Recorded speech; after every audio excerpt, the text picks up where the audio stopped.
Factoring by grouping is really just an extension of factoring by distribution, but we want to use this specifically when we have 4 separate terms. So whenever you see something that you need to factor with 4 terms, a good starting point would be to factor by grouping. What we do to factor by grouping is first we split it up into 2 separate groups. So we break up the first 2 terms and we break up the second 2 terms. From there, we find out what we need to distribute, what we can factor by distribution from each of these groups. So here we have an x cubed, here we have a 2x squared.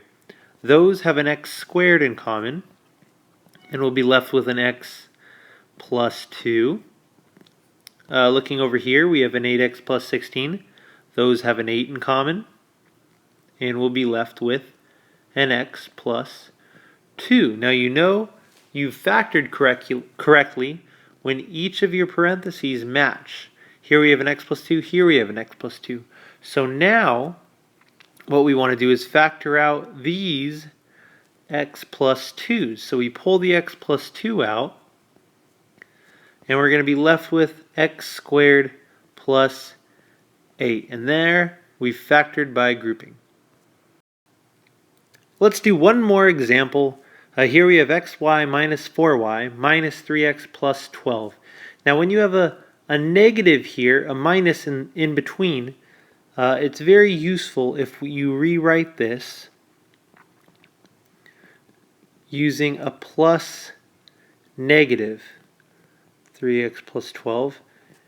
So instead of leaving this minus, we change it to a plus negative. So it's the same thing, and you'll see why that's useful here in a second. So now we break into groups just like we did before, and we see what we could factor out by distribution. So here we have xy minus 4y. Those have a y in common, and we'll be left with x minus 4.